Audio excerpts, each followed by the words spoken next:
Hi, I am Niharika Nanda, and you are listening to Three Things, the Indian Express news show. This week on the show, we've been looking back at some of the biggest moments of 2024. Till now, we have discussed the biggest events that shaped politics this year, the trends in the health sector, the key changes adopted by the judiciary in 2024, the major trends in the realm of technology, the most significant sporting moments of the year, and the developments that shaped geopolitics.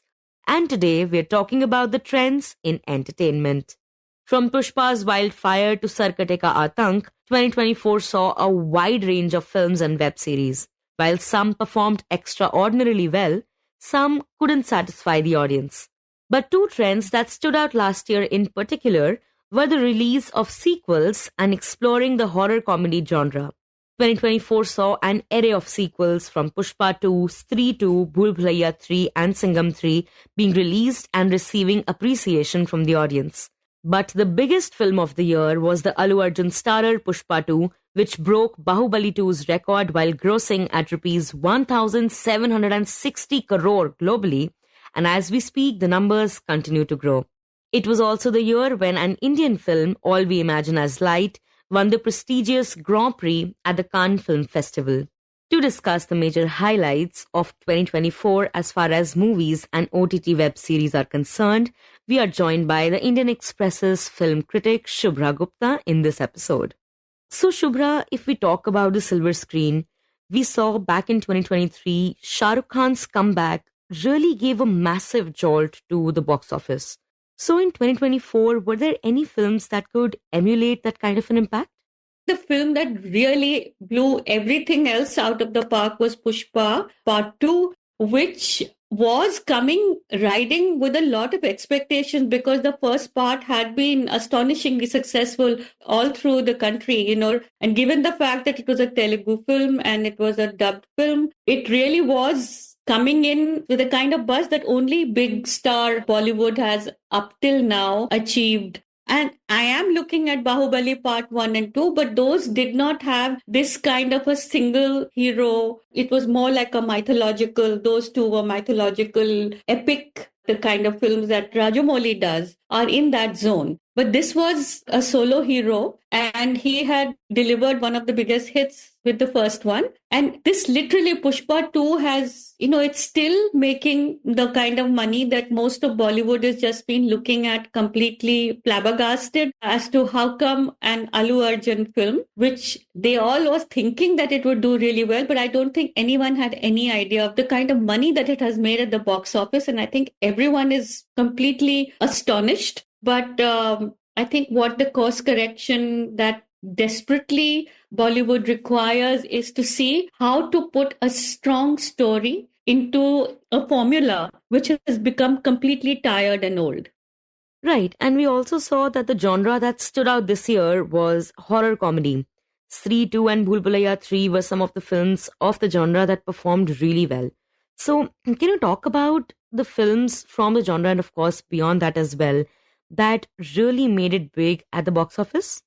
So I think 2024 was the year that Bollywood was literally left grappling with questions of how to get people into theaters. And I'm here talking about the big budget, big star led Bollywood, which has always been a kind of a film that gets at least the first 2 or 3 days, the people who want to do the first day, first show walas into theaters, regardless of whatever they have heard about it. But I think 2024 was the year when they realized that it was not going to cut it anymore. That you need to give the audience something more than just a star and something more than just a big budget locations and all of that. And it was very clear from the beginning of the year when we saw that, the big budget films that were scheduled in the first few months of the year, including Hrithik Roshan's Fighter, Akshay Kumar's big film, all of these films which are expected to really max out the box office didn't do well at all.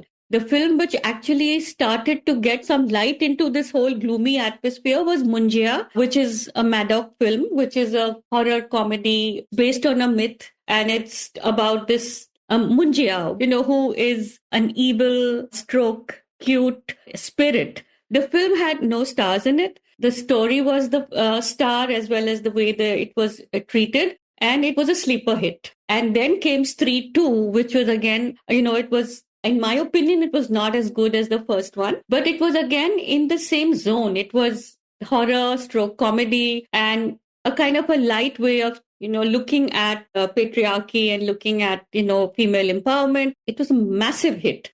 Toward the end of the year, it was and you talk of the big budget Bollywood films, there was Singham Part 3 and Bhul Bhulaiya Part 3, both of which, according to trade pundits, have done well enough. But I think the film that really blew everything else out of the park was Pushpa Part 2. Right. And then there were also stories like Lapata Ladies and Girls Will Be Girls, which attracted eyeballs and also gave people some food for thought. I think what happened with Lapata Ladies, a Kiran Rao's second film, that it touched a nerve and it's somewhere within the viewing audience, which actually said, hey, look, this is a story which means something. It has a fable-like quality, but it has women at the center of it. It has a very progressive bone in its body. It is talking about upliftment and empowerment without really becoming preachy, though it had a very strong messaging in practically every frame. And I don't think Kiran Rao was the kind of director who was scared of this messaging. I think she meant for the messaging to go out as strongly as it did. But I think what really surprised people was the fact that so many of us really walked into theaters, to see this kind of film, which again is not your conventional box office draw. And Shuchi Talati's film, Girls Will Be Girls, which was a Sundance breakout in January of 2024,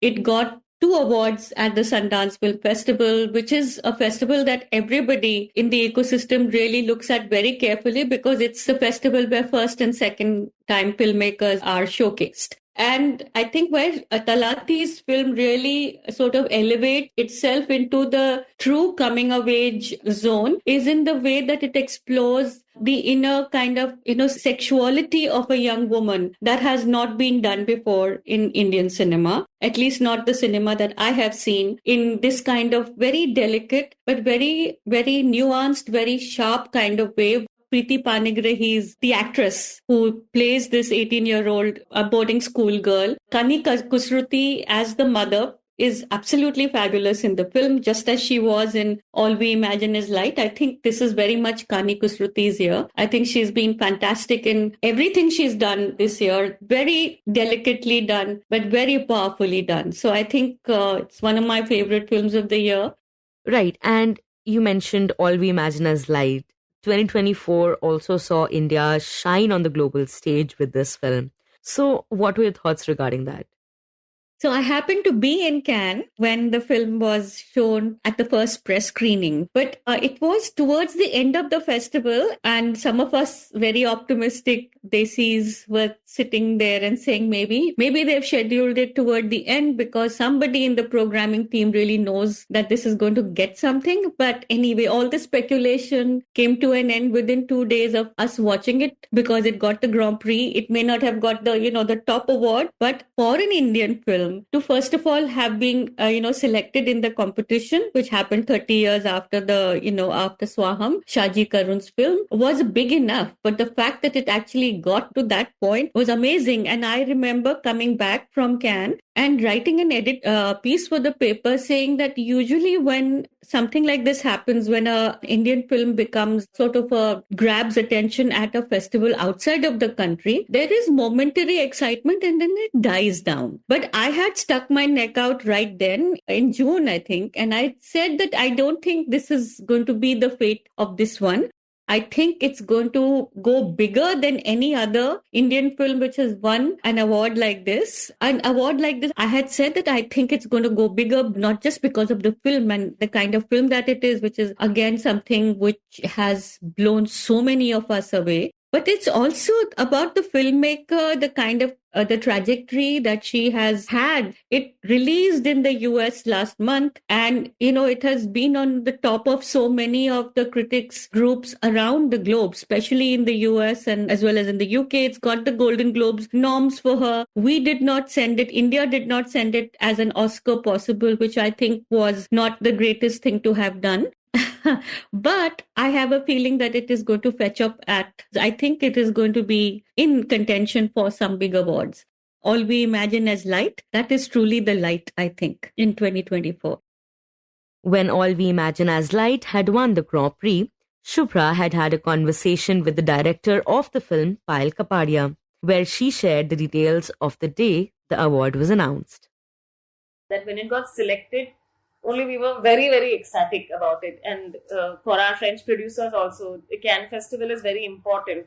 So we were very joyous. And then when we got a call, like, okay, so the thing is that if you win a prize in Cannes, they tell you in the morning that you have won something, wear nice clothes and come.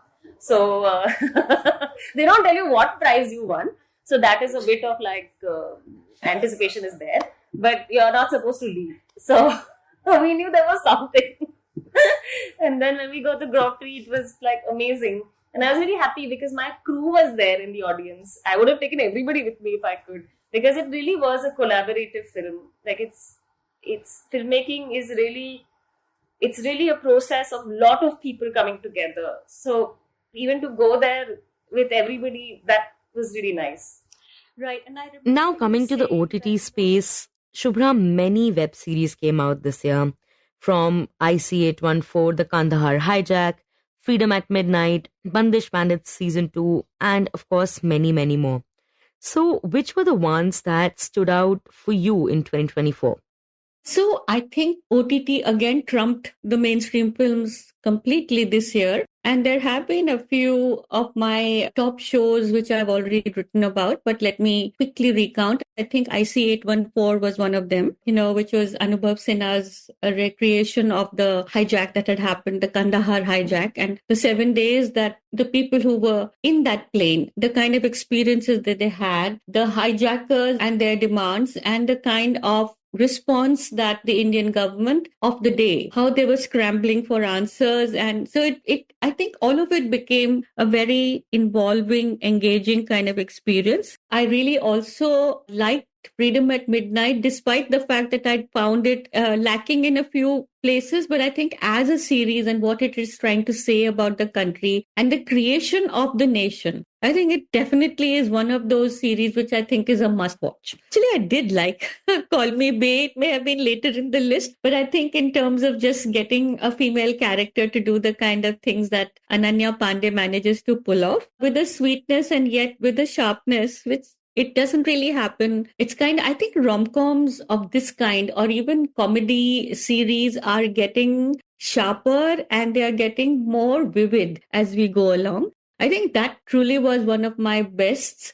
And Bandish Bandits 2 season 2 was really, really enjoyable again, which again, I found the focus on the music as well as the people and the stories that they're trying to tell. It really takes you away from the blood and gore that a lot of web series dive into, because that's an easy sell. This creation of this world, it's not an easy to have classical music as the theme that as well as contemporary problems and difficulties around spreading the classical music in amongst people who have zero idea about it. I think this series does a good job of positioning itself where it is looking at both the traditional view of the classical, gharanas as well as the music, as well as understanding that there is a whole generation out there which has no idea of this dharohar, of this kind of gift that we have. And it marries the two quite beautifully.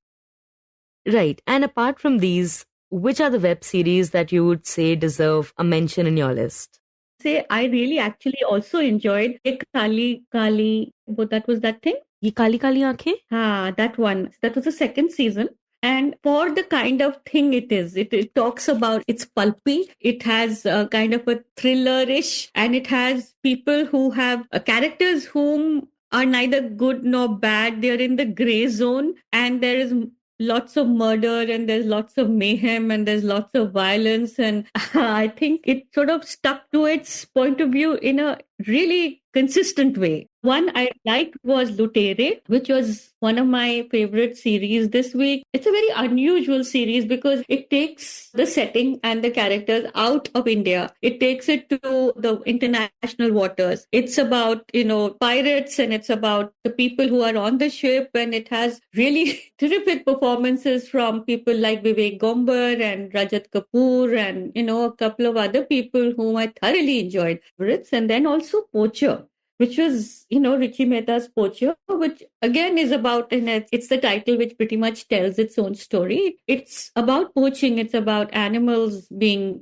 poached for their, especially elephants being poached for their, for the very precious tusks and for the ivory, and the people who go after these poachers, as well as the people who are not getting their hands dirty. They sit in big cities and outside of the country, and they are the ones who pull the strings. So it's this kind of conflict between man and animal, and the people who put this puzzle together, which I think was really well done.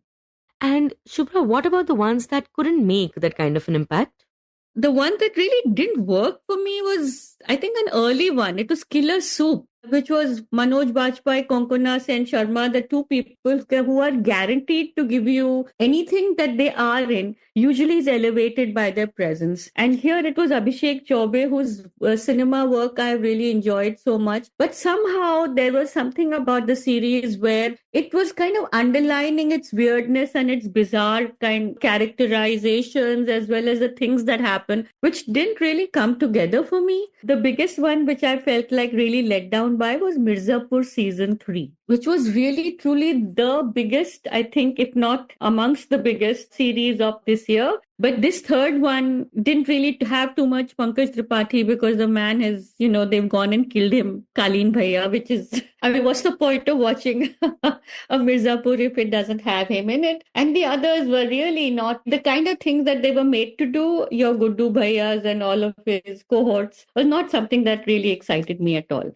As far as Panchayat, the new season is concerned, again, it's fun, but it's also, I found it's more of the same. So I think it needs to get out of that. Either it needs a new Sachiv Ji or it needs something new, because it was kind of comforting to go into that zone again. But I didn't find it very exciting in terms of just newness. And that same thing that happened with Good Luck again, one of my absolute all-time favorite shows. It had that sameness, which I think the show needs to be aware of, and the creators need to figure out how to freshen it while keeping all of our favorite characters in play.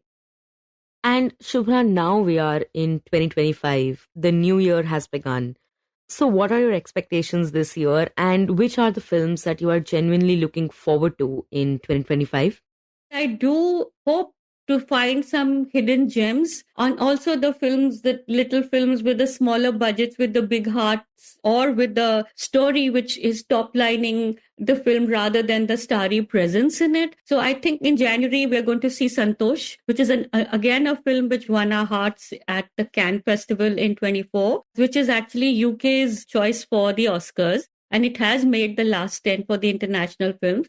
It has Shahana Goswami, and it was made by a UK-based filmmaker, Sandhya Suri. But it's a story that is set in an Indian village. And it's about a kind of an urban town, which is rural as well as getting into the urban sector. It's about Shahana's, she plays a police inspector. She gets into a very tricky situation, and the way she comes out of it and the way she deals with that whole caste and class issue is a film that is worth everybody's time, and I'm hoping that it will really do well in the box office here. What Bollywood is looking at is almost like a clutch, where it is looking, it's casting about to see what will work. And I think right at this moment, the what will work is something that is completely up in the air. I think they have expectations, and I think the audience also has expectations from the second part of War, which is a Hrithik Roshan blockbuster when it first came. It is in the same zone of, patriotic soldiers, pushing India's enemies back where they belong. The first film had made the numbers and it was a good enough film for us to really, sort of look at it as an entertainer. So perhaps this one will also, cut it. We don't know. It will depend upon how they've done it. And the others also, the bigger ones are all sequels, are all part 2s and part 3s. I think there's Jolly LLB, which has another part coming out. And I think a few more of this kind of sequels, if the sequels are good enough in and of themselves, I think most people will enjoy them. But if they are afflicted with sequelitis, something that basically means that, you're just putting in the stars without anything else to bind the film together, I don't know whether anything will come out of it. And I think the other thing is that I don't really hear of films which are sort of mid-budget, the kind of films that like Munjia, for example, which came completely out of the blue, right? So unless they are keeping it under wrap or people are making those movies which will come out in 2026, not really sure. But my suspicion is that everyone's desperately working on this horror comedy zone because this is pretty much what seems to be working. But most people also forget, including filmmakers, that, the first mover advantage is usually always with the first few films. Then people start getting tired of the same kind of formula. Even this will become a formula. And this is something I think Bollywood should be aware of.